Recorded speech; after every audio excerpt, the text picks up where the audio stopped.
It's time, fight fans and degenerate gamblers. Welcome to the Thick Boys Fight Club, where there are only two rules. Rule number one, always talk about Thick Boys Fight Club.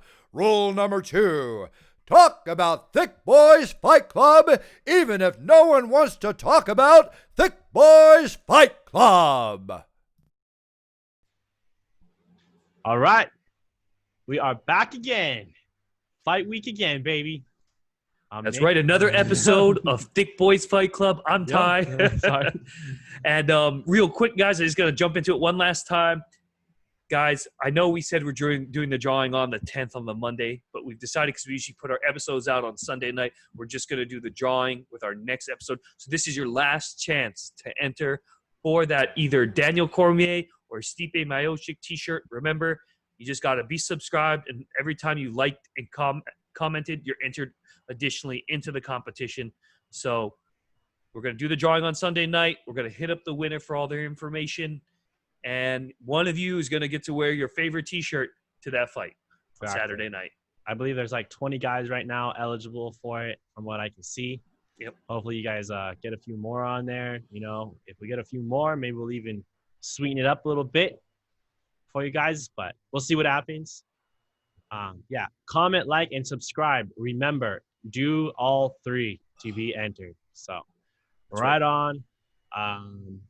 Yeah, let's break it down into a little news from this week real quick. I just want to tell you how bad my heart is broken for my boy Zabit Magnomev Sharipov. Yair Rodriguez unfortunately had to drop out of the fight. I'm not exactly sure why. I just saw the news that Zabit's fightless now, and that's such a bummer for a talent like him. Yeah, that's a huge bummer. We'll see what happens here. So I'm laughing at the stuff going on through the internet. So far, we got Zabit here slamming Rodriguez, saying you got no balls. So I don't know. No cojones, huh? Yeah, for that. Also, though, I like what Zabit did here. He turned around and called out Volkanovski and said, come on, man, let's try some new blood. So, you know, look, for that I like, obviously, for sure. Yeah, I don't think that's a bad idea necessarily. Let's be realistic here. He's got to be the number one contender at 145 pounds right now, besides Max. Okay, so he's number two. Yeah. Number two next to Max. Like, I don't know which guys you put in front of him. The only reason he doesn't have, in my opinion, doesn't have more wins to his name is that who's signing up to fight that guy? Like, yeah, exactly. Not very many people. No, not at all. Yep, so we'll see what happens there. Also, very intriguing matchup on the horizon here that I actually hope they kind of make. I think this would draw a little attention. We got Leon Edwards is calling out Jorge Masvidal, saying, honestly, it's the only fight that makes sense. And you know what? Per his credit, it really does. I mean, Leon Edwards is next in line. You got he's definitely one of the three. Yeah, Jorge, who just lost. This would only help Jorge if he wins, obviously. But, I mean, the storyline that we can go behind that fight would be great. I mean, playing the replay of him. Soda. Yeah. So that would be great. I hope they make that. I think there'll be a little bad blood there. It might end up being a great fight. And then also, guys, just so we know real quick, they announced today Mark Goddard will be the referee overseeing Stipe versus Daniel coming up next week. Lay off the cocktails, my friend. Lay off the cocktails. But without further ado, guys, let's get into it. We got some exciting fights coming up on Saturday night. Let's break it down for you. See if we can make some money. Yeah, that's right. You know what, guys? For the first fight of the main event, you're in for a treat. This is probably what I'm picking for fight of the night on the main card.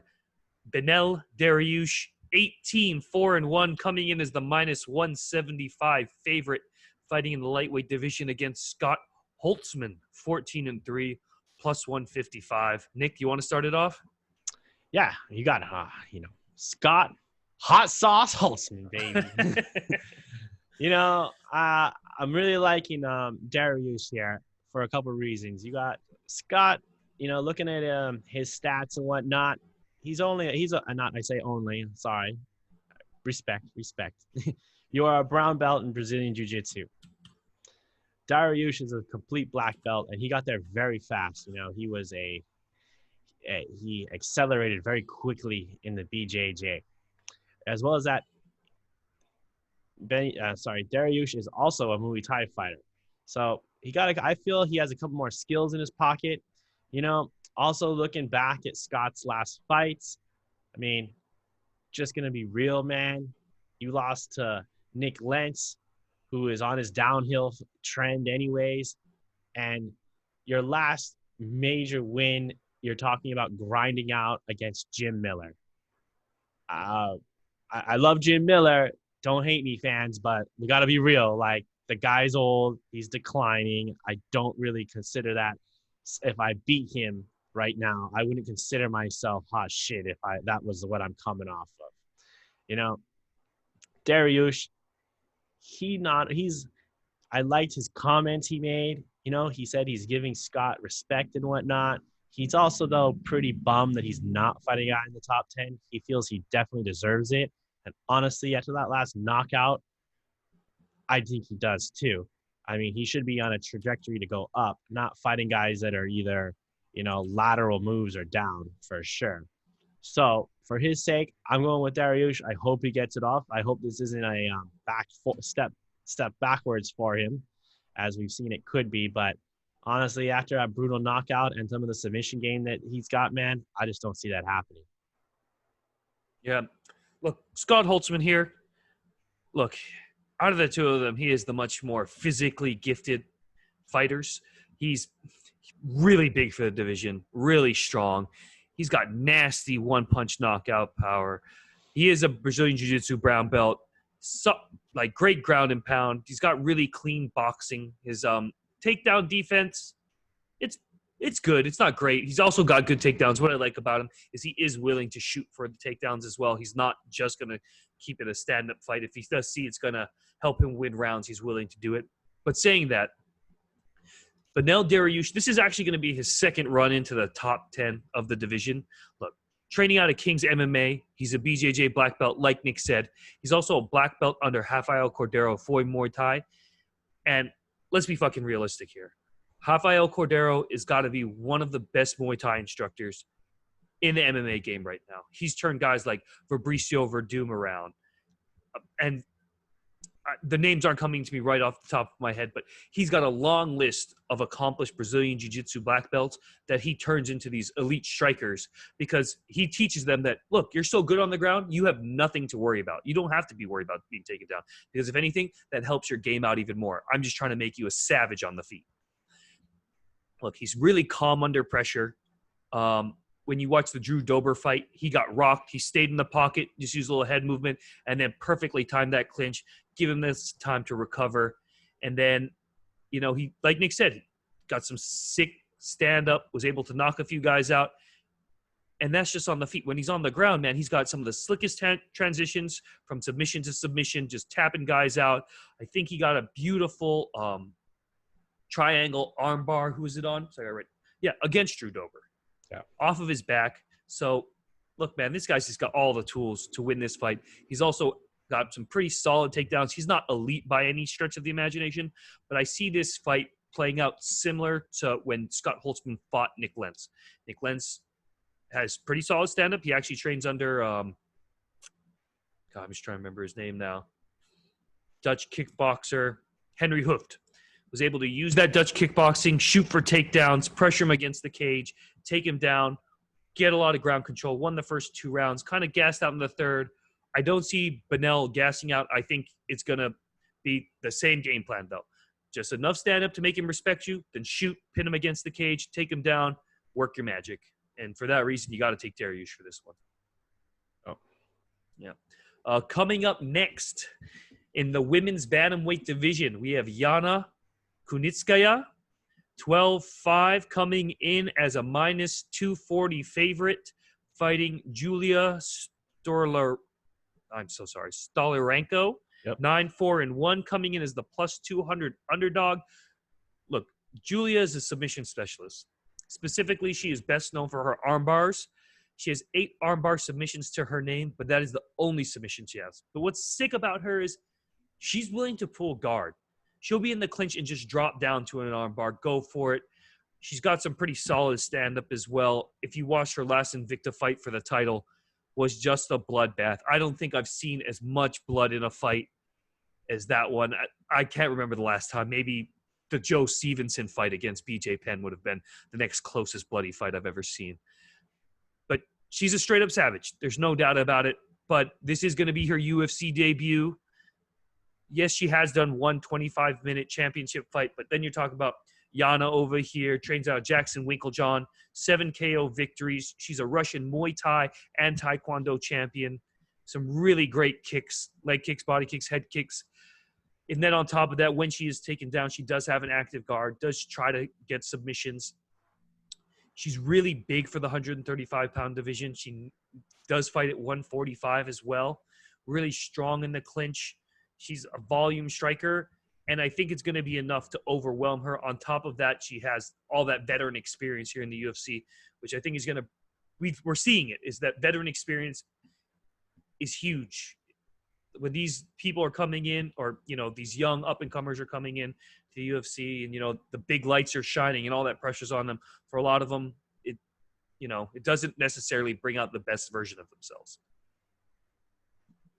Yeah, so for that reason, I'm taking Yana. Okay. Yeah, as Ty's saying, Yana's obviously the more experienced fighter here. But, you know, as we've seen from Yana lately, she didn't have a good fight against Aspen Ladd. You know, she actually got knocked out. She had a war with Chris Cyborg.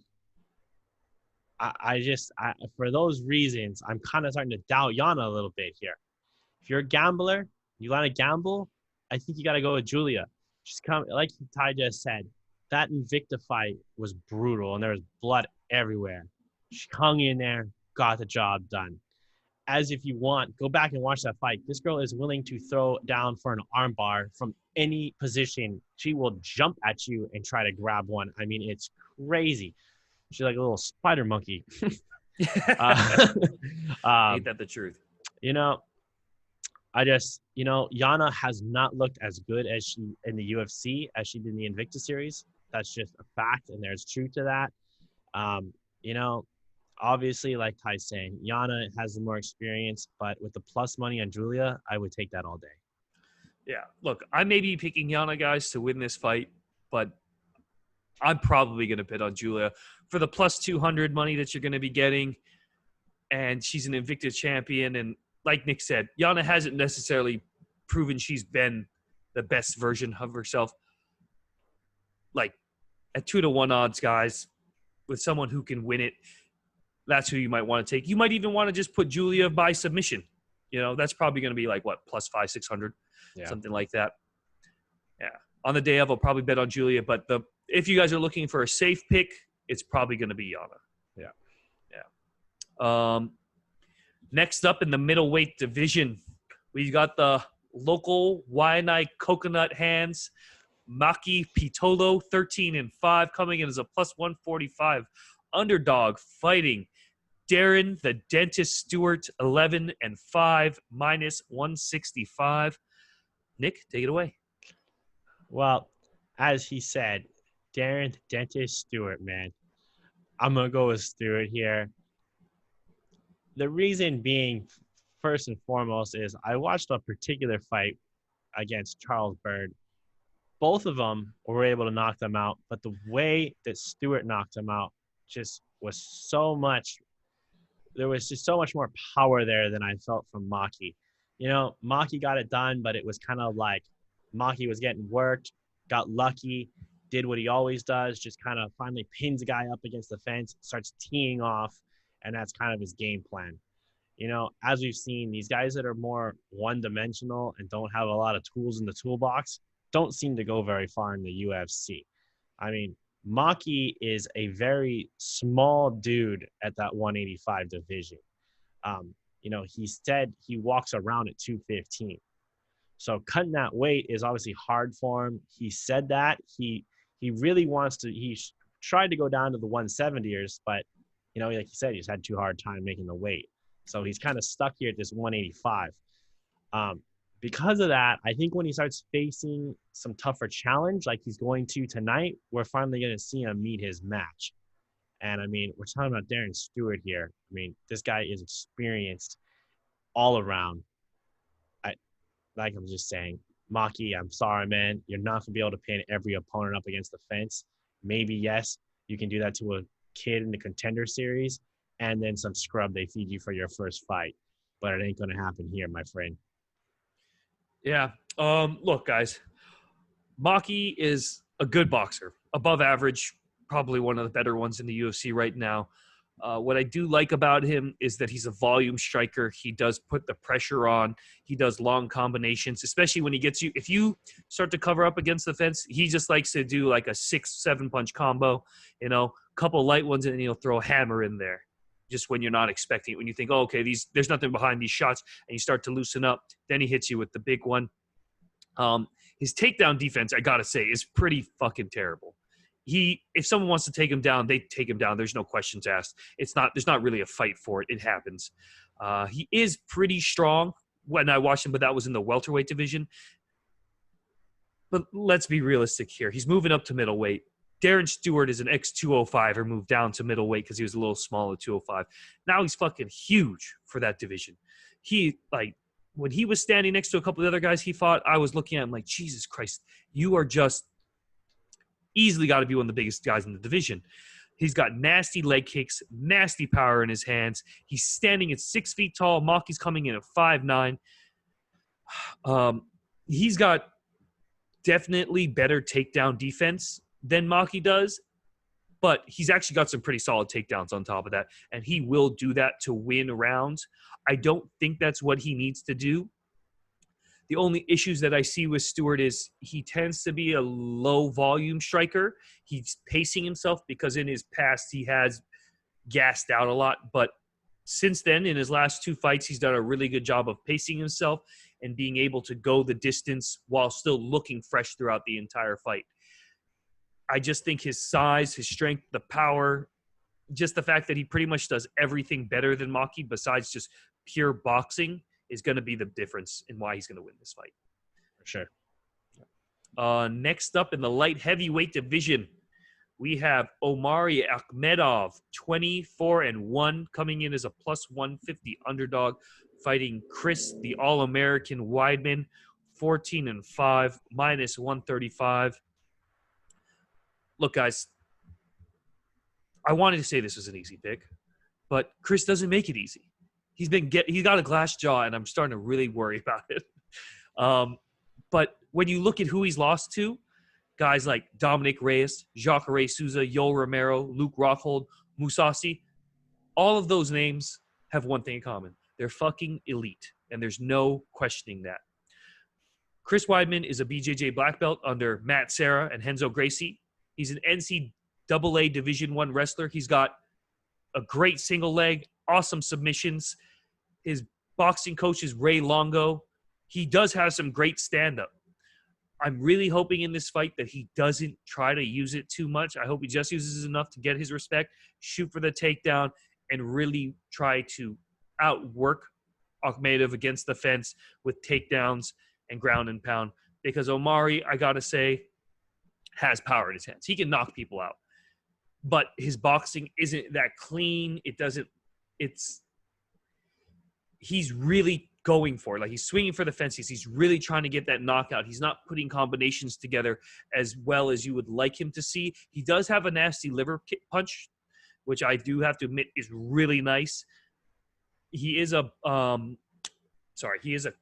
international master of sport in combat sambo, which is going to make him good against the fence, which means he does have some pretty solid takedowns himself. But I don't think it's going to be enough to compete with Chris Weidman's All-American freestyle wrestling. So I'm taking Chris in this one. Yeah. We're going to go with Chris on this one, guys. Chris Weidman's law is 1-5, all coming by stoppage. But as we said, if you go through the list, these are all elite guys. These aren't just anybody's. These were the who's of the UFC. we're going to have to hope here. The only thing that could go wrong in this, because there is no doubt about it that Chris has the skills to beat this young man. The only thing we have a concern with, honestly, is his chin going to hold up to this guy? That could be an issue.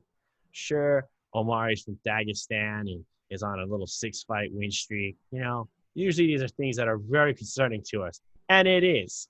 But this is Chris Weidman we're talking about. This is an all-American hero. The man who beat Anderson Silva twice. Exactly. Got to remember that, you know, after getting toyed with. So, you know, guys, that's where we're coming out with this one. Like, we're going to hope that the wiser and the skill level will overdue. But I must say, be very wary of this one, guys. When the odds first opened up, it was just it was a pick'em, and as it should be. This is going to be a tight fight, only because we don't know where Chris's head's at, really. You know, if he's trying to make a run and do this again, then by all means, Chris is coming in with a game plan. But, I mean, I'll tell you guys this. I was there that night in New York when Yoel connected and dropped him, and he just hasn't been the same ever since, to be honest with you. But who would be? Yeah, who when would be? flies halfway across the ring and knee you in the face. Who would be? But, you know, I like Weidman here a lot. I'm going with him. We got Weidman. Very nice. And then for our main event of the evening, guys, in the heavyweight division, we got Derrick, my balls are hot, Lewis, coming in with 23-7 as a -230 favorite, fighting ALEKSEI Oleinik, 59-13-1, a +190 underdog. Nick? First off, Yep, go do it. I'll say, does anyone notice my shirt? This is the Black Beast. My balls are hot. I got the t-shirt. You know, how can you not love Derrick Lewis, first off? If you honestly sit there and tell me you're not a Derrick Lewis fan, get the fuck out of here. Seriously. Straight up. Guy's a savage after. I mean, gotta love his commentary. Not only that, though, Derrick Lewis got some skills. There is no doubt about it. I mean, I've watched him knock guys out with, like, what was it? One of them was like 10, 20 seconds left in the last round. Yeah, against Volkov. I mean, that was crazy, you know? And he was losing. He was losing that fight. Yeah, he was going to lose that fight. So there is no doubt about it. You can never take away from Derrick Lewis. That dude's got fire in his hands. There is no doubt. Now, what I read this week, I am super pumped to see what Derrick Lewis is all about. You know, as we've seen already, ever since he's had the surgical procedure on his back, on his knee, they said it's helped his back issues out. So he's no longer having back spasms like he used to, which is what happened in his Francis Ngannou fight. You know, that's why he never really pulled the trigger there so much. He said his back was really killing him. Did come out with a victory there, but we all know how that fight was. That was a weird one. You know, but now he's got his back issues figured out. He's also his coaches have said this guy is legitimately dieting and eating right and working out correctly. So we're not going to see a fat Derrick Lewis. We're going to see an in-shape Derrick Lewis, which I think will be enough to overcome Oleinik. You know, the only thing that guy's skill-wise is going to be able to do to him is if he can put him down and try and choke him out. Now, if we go back to Derrick Lewis versus Daniel Cormier, unfortunately for Derrick Lewis, that was exactly what happened. But we were talking about a full-blown championship wrestler. Olympian wrestler. I don't believe that, you know, Oleinik is at that level. Will he be able to take Derrick Lewis down? I'm sure he will. I think Derrick Lewis has learned a few things from then. I know his plan will be just to get right back up and continue to knock this dude out. That's what's going to happen. I would honestly put the bet in that Derrick Lewis does win by knockout. I would almost even think about putting it in Derrick Lewis wins by just decision. That might also be an interesting one to put in, as well as just money line Derrick Lewis, obviously. Very nice. Yeah, look, I'm on the same boat with Nick here. The Black Beast is a savage. No matter which way you put it, he's an entertaining fighter. And hearing the news that he's in the best shape he's ever been in, he's dieting correctly. I'm really excited to see this new version of Derrick Lewis, because he can be one of the best in the heavyweight division. He could give a run. He's beaten Francis Ngannou once. Who's to say he couldn't do it twice? I'm not saying I 100% believe that, but I'd love to see the rematch if the best version of Derrick Lewis we see, if he actually comes out against ALEKSEI. Look, and like Nick said, since 2015, he's only lost to Mark Hunt, Daniel Cormier, and Junior Dos Santos. Now, that was Mark Hunt, giving his best moments of his career. That's the one he lost to. Daniel Cormier is probably one of the greatest heavyweights ever to do it. And then Junior Dos Santos, an absolute fucking savage. Again, one of the best heavyweights ever. Yep. What I like about Derrick Lewis here is he's one of those he's really grown and matured as well. He's great at pacing himself. He's kind of pawing at you, waiting, just kind of watching your movements, figuring out your tendencies, and then he explodes and just hits you with like a 4 or 5 punch combination, which any one of those punches is going to drop you. And then he takes it easy. He's defending himself. He's adjusting. Where ALEKSEI here, his issues are, dude, when you watch his stand-up, he is so slow. His punches you can see coming a mile away. And if he thinks Derrick Lewis is going to be afraid of those punches when he's coming in, he's got another thing coming. He's going to get dropped. No doubt in my mind. The only way that this master of sports and combat sambo and BJJ black belt is going to win this fight is if he can get Derrick Lewis to the fence without getting clipped, which is a big ask on its own, and then taking him down. I just can't really see it happening, although I will admit in the last fight we watched, Oleinik, he was in the best shape of his career. He did look good, but coming in at 43 years old against a guy who I think is probably top talent at the heavyweight division in his prime, I'm having a tough time buying that. And for those reasons, I agree with Nick. Take Derrick Lewis by fucking knockout. That's the way I see it going. Do we know if this is a 5-round fight? Yes, it's a 5-round fight. Yeah. I would go with the knockout. It's going to happen in the 5 rounds. 100%. 100%. All right, guys. Well, that is all for us tonight. We'll be back with you guys on Sunday morning for the recap of what happened. As always, like we're saying, guys, if you want to be entered in for the t-shirt giveaway, comment, like, subscribe, do all the above. Please, thumbs up, like the video, subscribe to us so you can see this great content we're putting out. We need you. Besides that, that's all I got.